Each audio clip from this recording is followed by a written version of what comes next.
Welcome to Health Oddity, the show that strips away the jargon and hype surrounding all things health and fitness to help you live a long, strong and energetic life. Lining up at the bar this week, here's Peter Lant, Paul Bassett and James St. Pierre.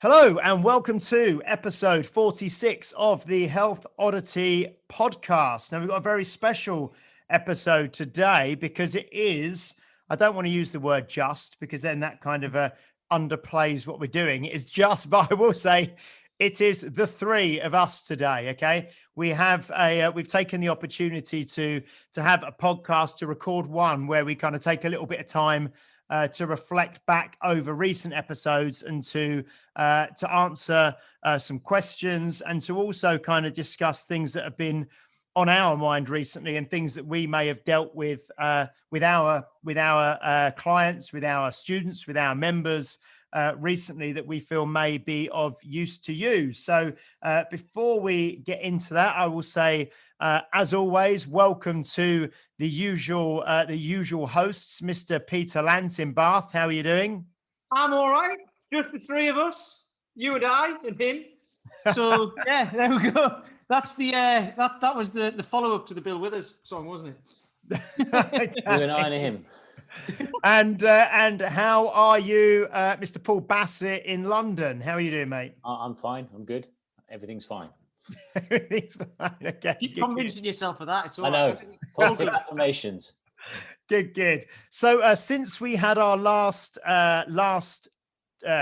podcast where it was just the three of us, we've had some absolutely fantastic guests on. We really have. We always say every week we've got this amazing run of guests, but just to refresh your memory, if you haven't been listening to every episode sequentially, first of all, shame on you. Go back and listen to some of the other ones because we've got many people listening from the start who are just catching up actually now.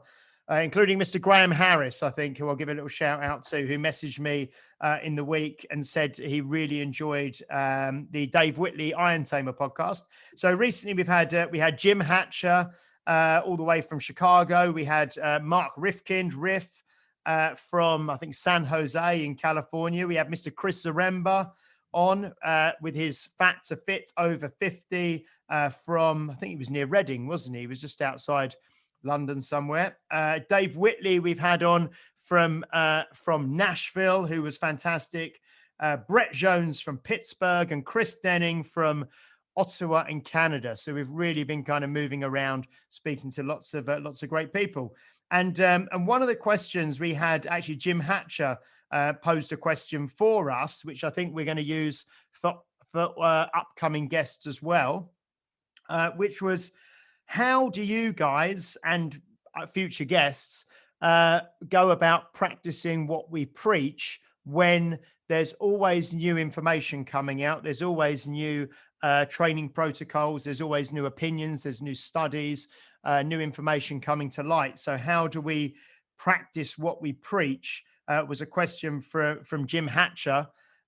So we'll kind of kick off by kind of having a little discussion around that, I think, and see where it takes us. So, Mr. Peter Lant, what are your thoughts? Well, I think about this a lot because obviously, and I put this out a lot on social media and stuff about just doing what you said you would do. So, if you do what you said, if you say you're going to do something and then you go and do it, you're pretty much ahead of most people. Because a lot of people talk about what they're going to do, and for various reasons, time, whatever, commitments, kids to look after, all of that, they end up not doing the things that they say they're going to do. So you either don't bother saying you're going to do them, or if you say you're going to do it, you have a plan to do it. And that's where most people lack, is having a plan, I think. And I know this because I used to be exactly that person. Because when I was working long hours, office job, leaving the house at 6:45 in the morning, getting back at 7 in the evening. And I'd be like full of like, oh, I'm going to do this. And I'm going to get fit and I'm going to get strong and I'm going to do this. And then I'd be just wiped out at the end of the day. And I also, we've talked about this before, drank a lot, smoked a lot, stuff like that. And it was a bit of a party lifestyle. So I was just forever making empty promises. And then and then the decision to stop doing that was when everything changed, and that was like, right, I need this, otherwise, like I'm just gonna carry on the way I'm going and never get what I want. So it's a kind of realization. I think most people do this. You might call it a midlife crisis. You might call it whatever you want, but I call it kind of waking up a little bit and just stop being a child, basically, which is what I had to do, because kids do that as well. Don't they? They make a lot of promises and say they're going to do things and then don't, or fall asleep or whatever. And that was basically me. So. And I've had a lot of coaches. What was it, do you think? I was just gonna ask you, Pete, what was it, do you think, having had, probably years worth of saying you were going to do something about it and not, what was it that was the catalyst to actually do something and actually take some action? What was different that time when you said it and you actually did it? I got made redundant. So I had a very well paid job. So I had a nice car, nice house, and all of that. And then I got made redundant, and it was kind of like a bit of a wake up, because it gave me time to think. Because it's one of those things. It's like I was unhappy at work, and I was like, how do I get to do something else? But I didn't have time to think about it because I was constantly at work or tired. So then when I got made redundant, I was like, right, I can make a decision now. And I made a decision to become a trainer, which then doesn't pay very well in the beginning, as we all know. You've got to try and make a client base and all that. It's and when was this? 2014. How old was I in 2014? 37. 36, 37 years old. I can't remember how old I was anyway. It was a while ago. That's to make to do a new career decision, a new life at that point is really hard. So that was when I was like, I started to realize I'm going to have to start showing up. I'm going to have to start doing exactly. I don't get paid for just being there. I have to do the work.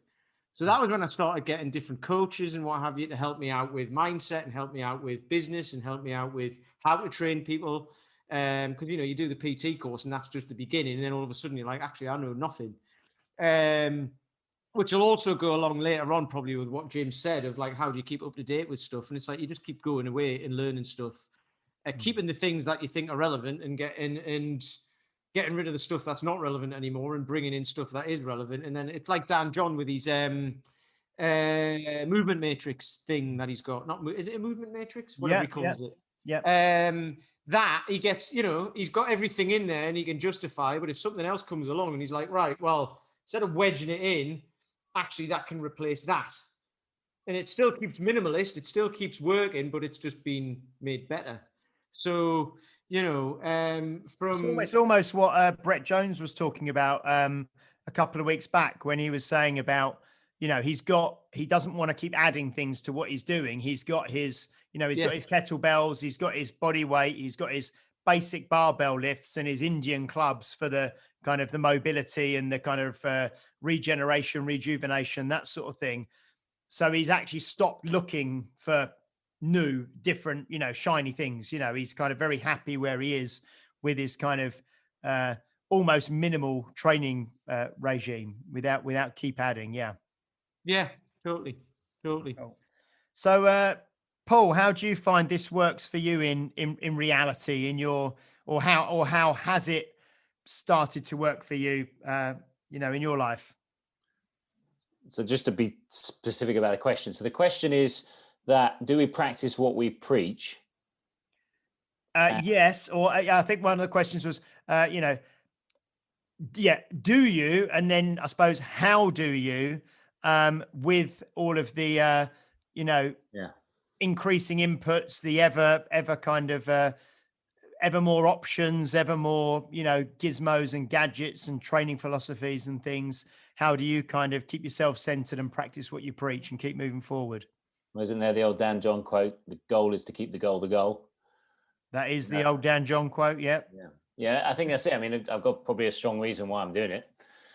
So practice what I preach. I mean, the whole reason I'm in this industry is because I did that. But it's quite easy to have shiny syndrome, object syndrome, isn't it? And particularly that was probably characterized the early part of my kind of journey, which was just being exposed to everything and just let everything sit. And because I didn't come through a particular discipline, it's not like I was, 18 and became a weightlifter, or 18 and I did a specific sport or whatever, and I did that for years and years and years.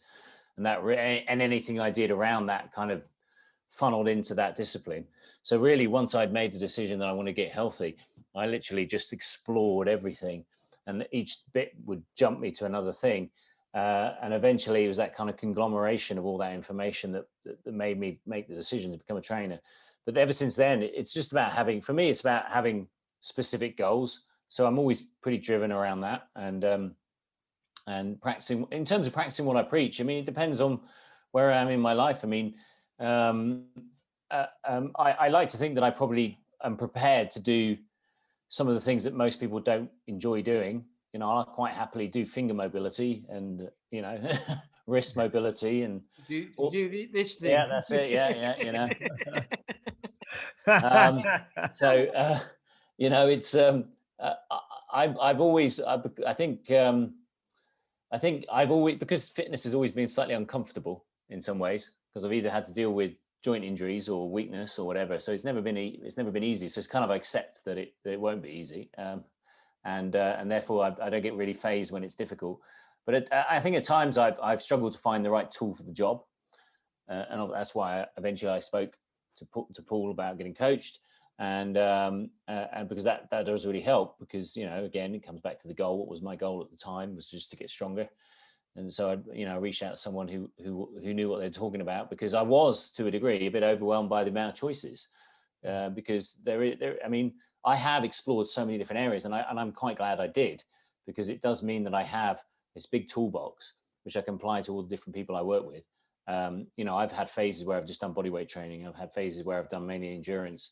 I've had phases where I say phase. I'm still in this phase of kettlebells exclusively. Stuff where I've just done barbells exclusively, and just explored those modalities really. But now I'm definitely in a phase where I'm really, really focusing on a very specific kind of goals, and everything's geared around that. And because I've got quite a strong sense of why I'm doing it, then everything else has to kind of fall into place in order for me to do that. I think Chris Denning spoke on the last podcast about, if you start increasing your training, then you kind of got to get everything else in order. You've got to be better at managing your time. You've got to assess how much time you're spending with your family and make sure it's quality. And you've got to make sure that your meetings finish on time, and you've got to prioritize things. So in terms of that, yeah, definitely practice what I preach. Do I eat according to a perfect diet? No. I mean, I have moments when I'm very, very focused. Like last year, I was very focused. I was working with Chris Lowe and did a lot of work there. And a lot of that for me was education as well, around eating for performance. I have no inclination to do any kind of, low body fat percentage physical transformation thing, because I don't have the time.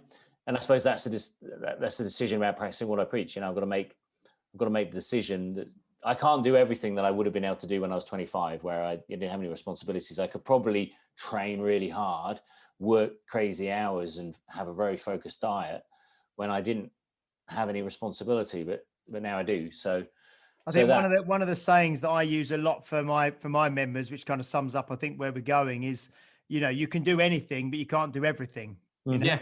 And I think that's what people, not yourself, but people sometimes they try and take on too much, don't they? And they're not realistic with the amount of time they've got. Like you said, Paul, being a husband, a father, a business owner, trying to do your own training, look after other people as well. You have to be very realistic about, how thinly you choose to spread yourself, and trying to kind of be all things to all men, and have too many, what's the saying?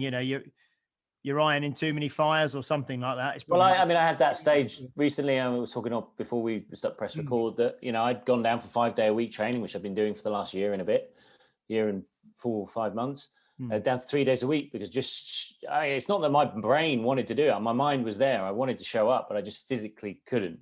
And therefore I had to make a change. This reminds me of what Paul McElroy said back in January, but you're an amazing 12 coach, right? And you said I don't know this for sure, because I'm not an amazing 12 coach, but I think the process is every time you're doing something, and every time you come into the next phase of the program or whatever, is this this person's goal is this, does this exercise get them to that? If it does, it's in. If it doesn't, it's out. Yeah. It's as simple as that.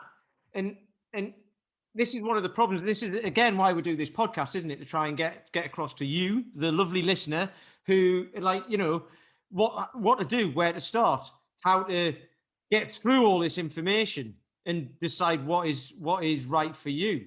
It's not what is right and what's wrong. It's what is right for you, because everything's pretty much right, isn't it? Every moving around will get you fitter, and lifting stuff will get you stronger and all of that. But like, it's how you do it. And if you look on YouTube or whatever, there's all these like, do this exercise and do it every day, and you'll be this mobile. Or do this exercise and do it every day, but you can't do them all every day. What So about you, James?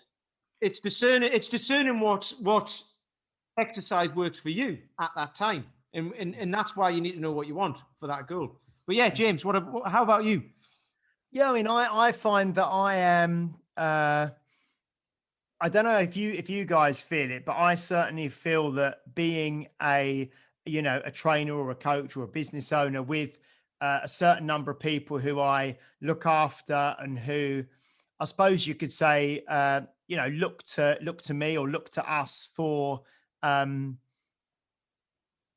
education, for support, but also I suppose for sort of motivation, for inspiration, and for a role model really for people to kind of like. So I find having that gentle sort of pressure, if you like, helps a lot to keep me in track. I think it's an element of that accountability. There's that you get accountability from many different areas, don't you? You get accountability from those around you, from I also have two training partners who I train with every week, Paul and Guillaume. So I'm accountable to them. And Claire Booth, who does training with me as well. I'm accountable to her. I've got this Strong First course coming up. So, you have all these things that kind of drive you forwards. And for me, that's actually quite important, because I'm just a very kind of normal person, normal guy. And I'm very busy as well, just like many of our clients are and many of the listeners are. And sometimes if I've got a workout that I'm going to be doing, but I've also got a list of 8 other things that need doing at the same time, it would be quite easy for any of us, and I know it is, to kind of say, well, I'll miss that workout, or I'll put that off till tomorrow or whatever. So I think having that kind of healthy amount of peer pressure around me helps definitely. I'm also very realistic. So I do 3 sort of strength sessions a week. That's it. I don't do any more. I very rarely do any more than that. So I do 3 strength sessions a week. I teach spinning twice a week for cardio. And occasionally I'll do kind of more practice stuff in between clients and things, practicing movements and practicing things, but I wouldn't really class that as a workout. So I keep it very manageable, with, again, being married, having 2 kids, that sort of thing. One thing I want to ask you, James, is because you're really good at, so practicing what you preach, you're really good at that because you test stuff out. So you're on a carnivore diet at the minute, right? And you have been for the last 100 days or whatever. Yeah, I try. I also would. Yeah.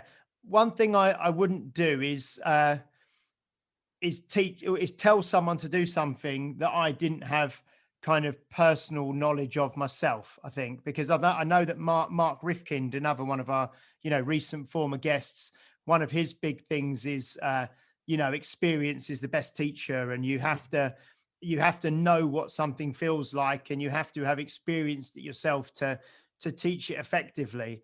And I know I've definitely heard it. I don't know if he said that on the podcast, but he's definitely spoke about that at length before.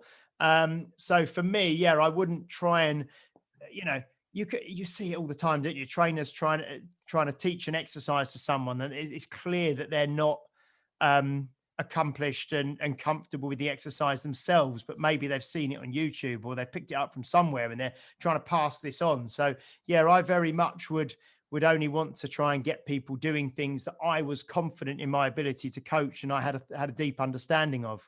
And as well, so the carnivore thing I've been doing for 90 days today.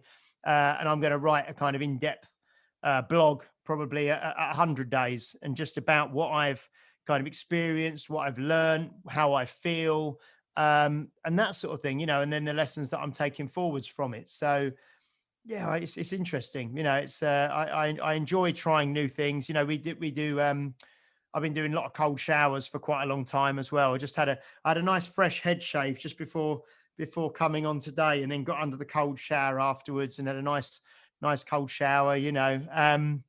So no, I really do think, yeah, practice what I preach, but then also try and immerse myself in certain things that then I can pass on the knowledge of my experience to other people. And I think if you're just teaching someone to do something from a textbook, or because you read a blog, or because you watched a video, I think people can sort of see through that quite quickly. For me, it's important that I actually embrace and sort of live the lifestyle that I'm trying to promote others to live. And for me, that's a very realistic lifestyle. It's not I'm not training 7 days a week. I'm not, doing training in the morning, training in the evening, doing, 2 training sessions a day, that sort of thing.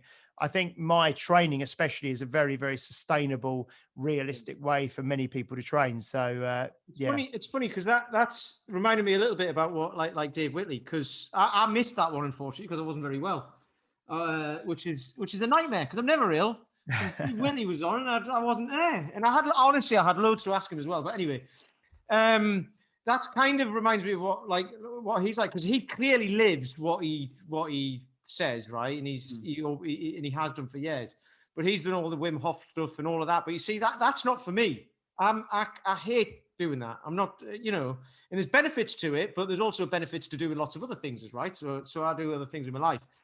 But one of the great things about what he was talking about was the self-talk that you do, and even things that you say that you don't even realize you're saying, that you put yourself down, just in passing.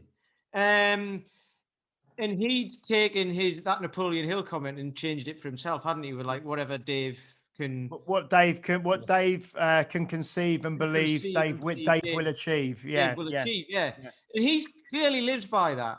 And then what he said about his son. So I wanted to talk to him about this because I'd heard him say it before as well about his son, about certain words that he uses and that. And I remember my parents, my mom, I used to say things and I can't do that. My mom would be like, there's no such word as can't. And at the time I thought, oh yeah, you're just being funny. That's quite flippant. But actually that's a massive deal.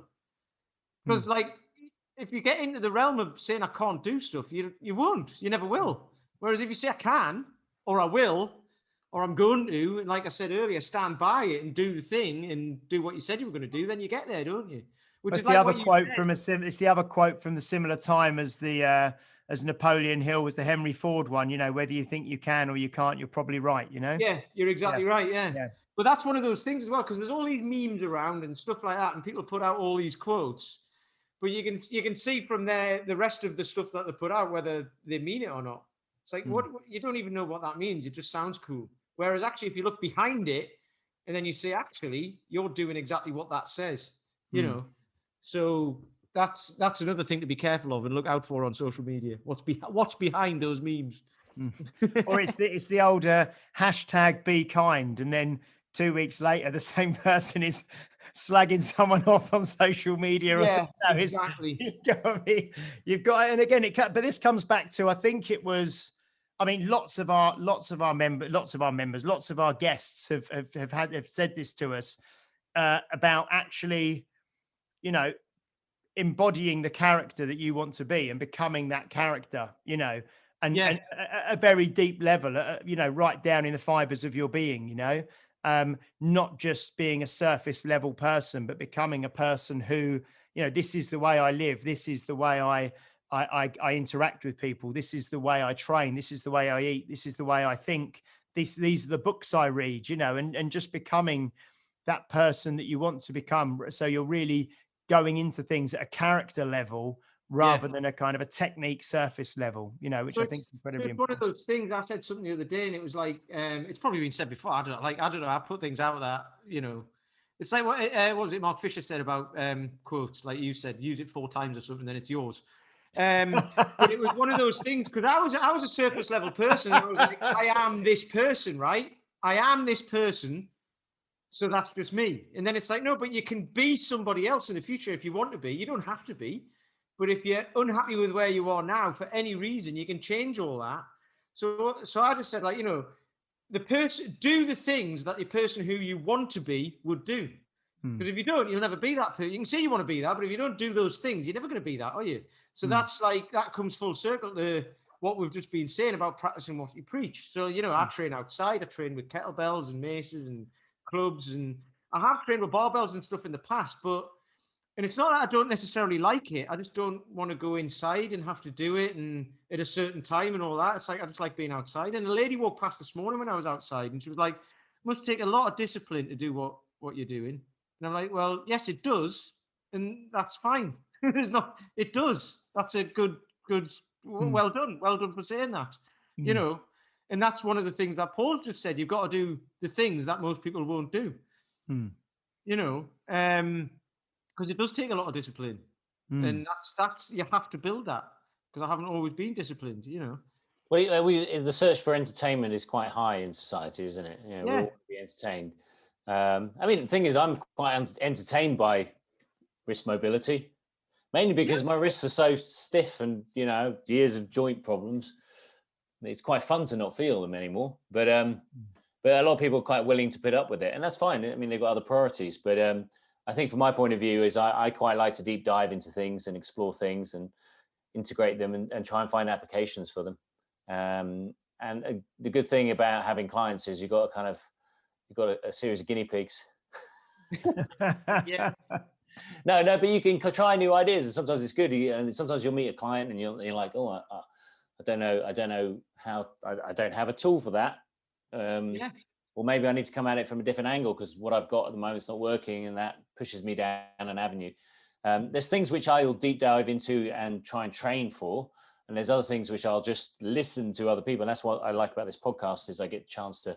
I think a lot of what I'm exploring is just is less about the techniques. It's more about because it's not that I probably have enough techniques to solve most of the things that people need. I'm never going to be a coach for an Olympic athlete. That's not what I do. I don't have the skills of periodization and the seasonality of the sports and stuff like that. But I probably have enough to get amazing results for any of my clients. But often learning how to stop you there. In Dave Whitley style, you've probably got enough. You've just said, I've probably got enough to get them amazing results. You have got enough to get them amazing results. Well, yeah. You're an amazing 12 coach, right? That's true, actually. So it's like what Tracy said, it's not the all right 12. It's not like 12's, it's the amazing 12. So you've just done exactly what Dave said. So it's like a magnificent 7. No, but you see how easily it's done, though. He's just being typically he's just being typically English and. I was about to say it's a British thing. He's not self-deprecating, but just making everything a bit more subdued. But it's not. You're not. You know exactly what you're doing, and you can get amazing results for the people. But often we don't have necessarily the communication skills, and that's something that I think every client. It's like you'll know that there's a certain cue that will work for some person. And then sometimes you're firing out words, and then it's all of a sudden someone gets the cue that you didn't expect them to have. It could be squeeze the chest up. It could be, hips high, flatten your back. It could be whatever it is, arch your back. You throw these words out there, and all of a sudden you get it. Or someone like Josh Hillish was quite interesting, kind of discussing a lot of these scenarios in this podcast allows us to practice in a good environment. Circumstances in which we encounter all the time and play with the ideas and get an idea of how another experienced coach may answer them. And hopefully what a listener who maybe isn't a coach will get from it is that the fact that they can explore those ideas too. What Brett said about that was really good when he said, because I do this a lot, and we'll probably all have, is like, you think everyone wants to be strong, right? Some people aren't strong, they want to be strong because everyone should be, right? As far as I'm concerned, everyone should be, right? But what does it mean to people? If you say to someone, right, I'm going to get you strong, they might run a mile because like you said, they might think of like Arnold Schwarzenegger or something like, I don't want to look like that. And it's like, well, no, I didn't say I'm going to get you to look like that. I'm going to get you strong, but that's what conjures up in their mind, and they don't want that. So they'll go and do cardio because they want to be fit and lean. Lean, they want to be toned and all that. And it's like, well, okay, but you can still be strong and that as well. In fact, that's pretty much what strength training does for you, right? So, Yeah, the words behind it, even though you can use positive words like strong, it can have a negative connotation in lots of people's minds because it did with me when I was younger. So it's that was a really interesting. Brett was great with that actually, with lots because he's obviously done the psychology behind it. He said where he did it at university, didn't he? He did it at college. He did the But psychology behind training. someone like Chris Rember is a good example of kind of. I mean, he was quite, I think, upfront and said, "Look, I just follow my, was it the 1, 2, 3, 4, 5 plan? The ABC 7 or something, wasn't Yeah. it? So Yeah. I almost got that right. It was a mixture of numbers and letters. Yeah, and he basically does variations of that based on whatever that programming language is, and he is consistently basically how he strength trains, and he obviously gets amazing results from it. It's why he has the physique he has, and so I think one of the big challenges is that most of us don't have a concept of time when it comes to change, and we kind of everything's delivered to us so quickly now. I mean, I was having a conversation with my 5-year-old. I was like, when I was 5, I couldn't just watch the program I wanted to watch. I had to wait for the next week, or my TV was 14 inches tight, and he couldn't get around the fact that I didn't have a phone. So we're so used to things being delivered to us instantly, we don't really have a sense of what our bodies can do and the biology based around it. And I think if anything, we need to simplify things and remove things. And was that in our conversation with Brett? It was in a conversation maybe with Chris or someone. It was about. We've had that conversation with quite a few, haven't we? Around the addition via subtraction. Actually stripping away the sort of superfluous and that sort of thing, and being left with, the meat, if you like, of what you want to do. And not having all this stuff around the edges. Well, what do we have with? About meat again. That's 90 days. Any meat. Stop talking about meat. You know what I mean? He's got his meat coat on again. No, but I mean, if I was to ask Peter what his training plan is, I bet he would say it's double kettlebell squats, it's single leg squats, it's presses, it's probably some swings, maybe some pull-ups and press ups or something. And I wouldn't be so. And you've done that for what, 4 or 5 months? And I've done pretty much exactly the same 3 exercises. It's just changed actually, but since January, exactly the same 3 exercises. So 9 exercises basically. 3 days, across 3 days, twice a week. Yeah. For 6 months. And generally, when I see your videos, James, you're playing with presses, loaded carries, swings. I think I do less than certainly in most weeks I'll do less than 10 exercises. Yeah, certainly. And there'll be the same 10 exercises, Yeah. And you'll find some different expressions for them, Yeah, and there'll be slight variations, but they're kind of the same things. Yeah, exactly. Yeah. And I think there is the variety and the internet and everything like that. You can just go into such an exploration of minute variations of every single modality that there is. And really, I mean, I'm sure you get it with some of your clients. Say, can I do this for the rest of my life? I'm like, yeah, you could probably just squat and swing and press and do some stretches for the rest of your life. And if you're prepared to do it, I'm quite prepared to do the same workout every day. I mean, I don't care.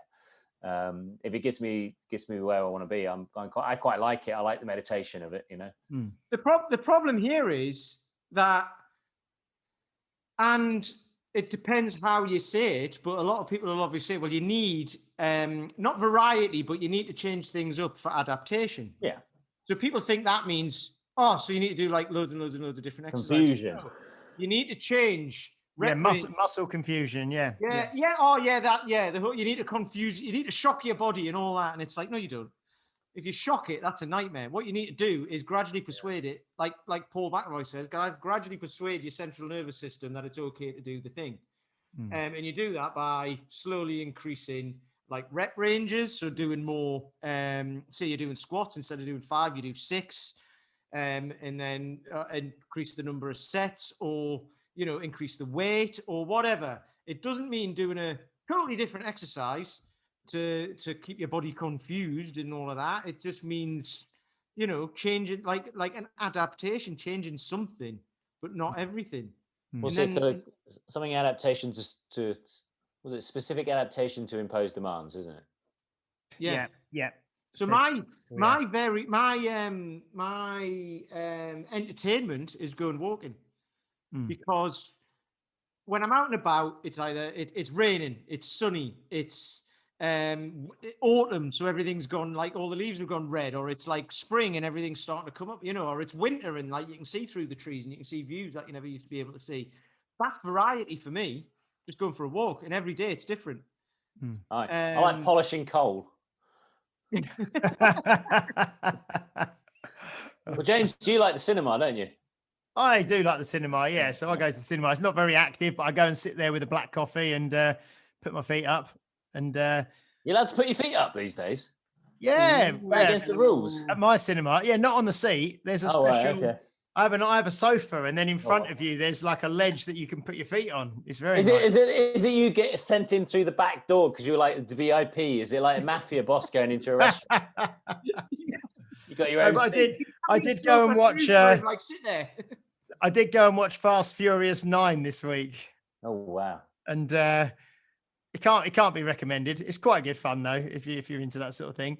But I was going to say about you. We talked about variety there. We were talking about it within training, and a client of mine shared a Tim Ferriss blog with me very recently.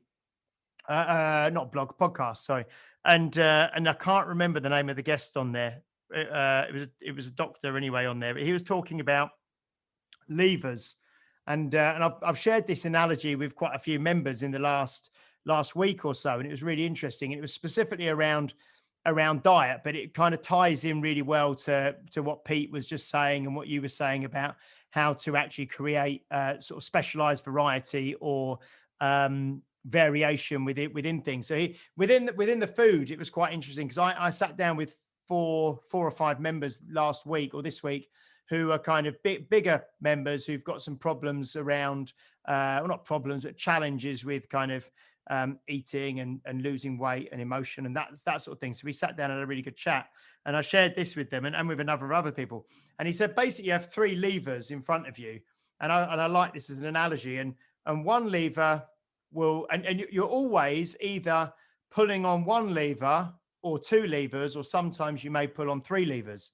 And the first lever is how is the frequency of when you eat. Yeah. So how often you're eating. So if you're eating 3 times a day with 2 snacks in between, if you're eating twice a day, if you're eating once a day, if you're eating 7 times a day, how often you're eating in the frequency.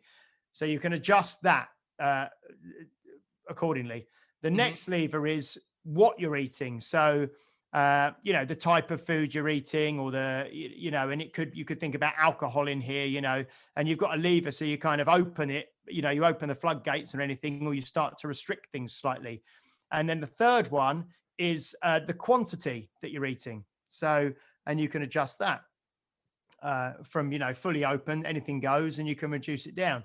And what was really interesting was that he said that the majority of people go through their life with all three levers sort of turned off. So you can eat,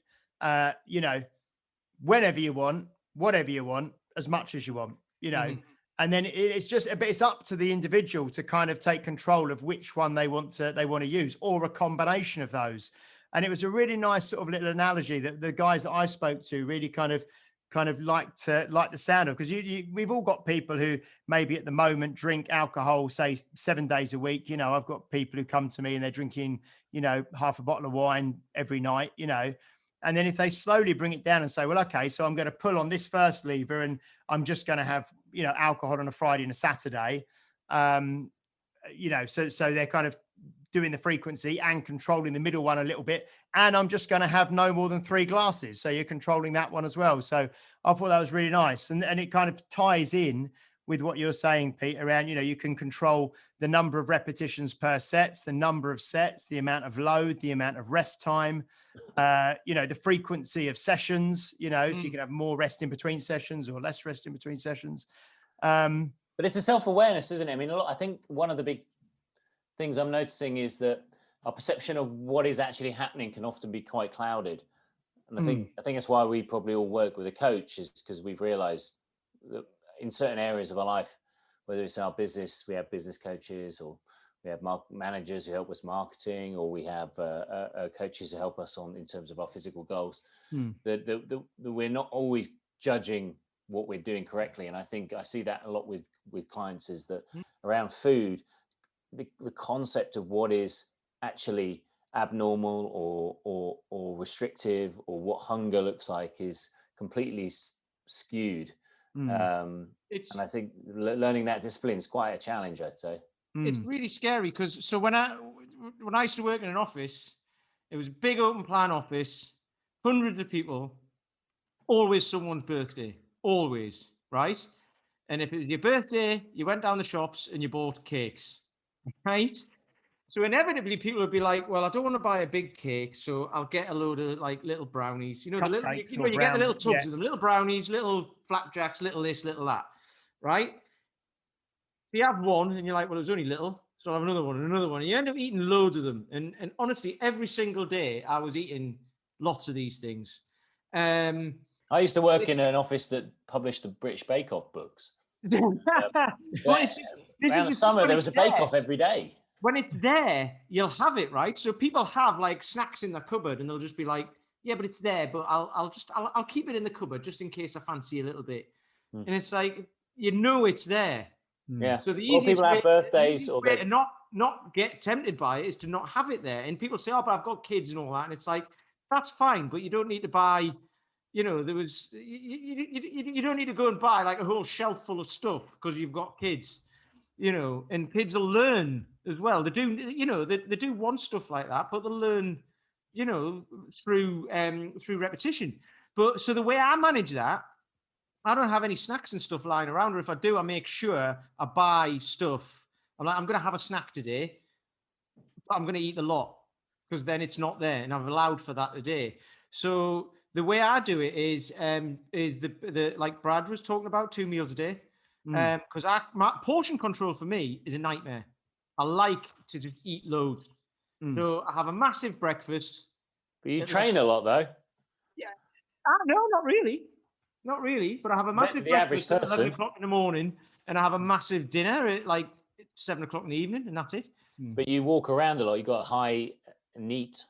Well, you do your 10 miles a day, don't you, as well? 10 I think what you think is not that much is quite a lot for other people. True. However, if I wasn't doing all that, I would eat smaller meals because I wouldn't need it. But I'd still only probably have 2 a day. So lots of people eat lunch just because it's lunchtime. They're not necessarily hungry. They just have it just because it's time to go to lunch. So with no snacks being in the house, you're not very popular at Halloween. I'm just not very popular in general. My wife's a dentist, and she once gave out free toothpaste with the sweets. No one comes round anymore.